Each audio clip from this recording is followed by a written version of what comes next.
May mga masigasig na maging huwaran noong ang Panginoong Hesus ay nasa lupa. Ito ay ang mga eskriba. Sila ay ang mga edukado, matataas na tao, nag-uukol ng sarili sa pagbabasa ng kasulatan at mahabang pananalangin, nagdaramit para ipakita na sila ay banal at makita ng lahat, pumipili ng piling upuan sa piging at maging pangunahin.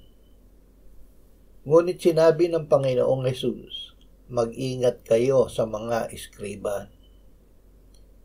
Ang pagiging huwaran ay hindi pagpapakita ng mabuting katangian ng sarili. Ang sarili ay wala ni anumang mabuting katangian. Ang tao ay nilikha na kawangis ng Diyos. Dahil sa pagsuway ni Adan at Eva, pumasok ang kasalanan sa mundo. Bunga nito tayong lahat ay nagkaroon ng makasalanang kalikasan na tinatawag ding laman o sarili. Ang hangad nito ay sariling kagustuhan, hindi ang kalooban ng Diyos. Ito ay rebelde sa Diyos, walang kakayahang gumawa ng mabuti at alipin ng kasalanan.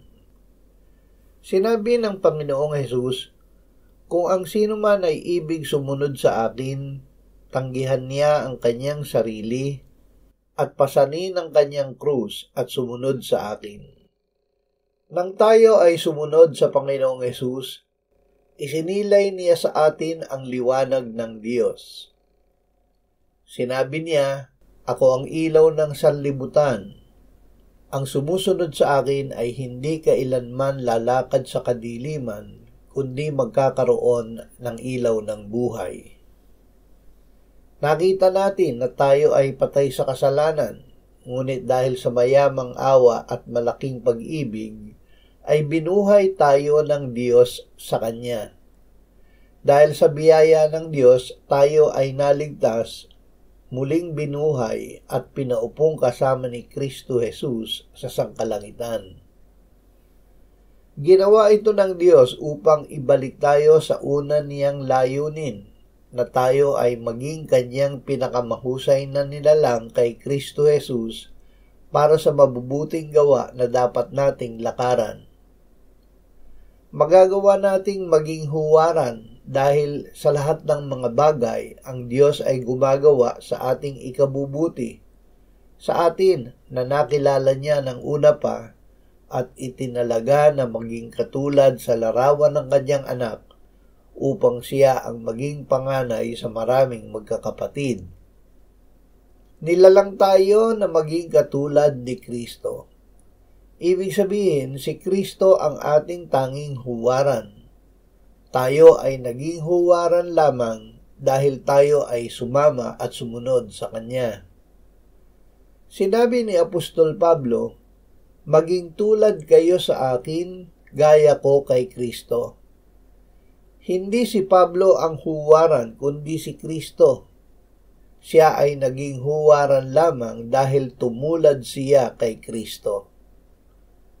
Kung si Kristo ang ating huwaran, magagawa natin na sa lahat ng bagay ay maging uliran sa mabubuting gawa at maging tapat at kagalang-galang sa pagtuturo gaya niya.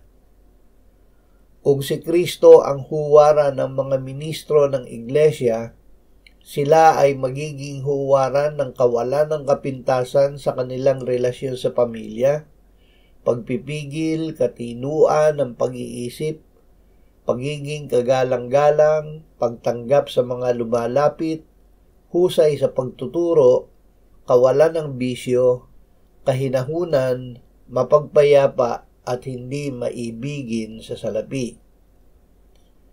Kung si Kristo ang ating huwaran, ang kanyang ilaw ay mananahan sa atin. At sinabi niya, paliwanagin ninyo ang inyong ilaw sa harap ng mga tao upang makita nila ang inyong mabubuting gawa at luwalhatiin nila ang inyong Ama na nasa langit. Ito ay magagawa ng mananampalataya tangi sa pamamagitan ni Kristo.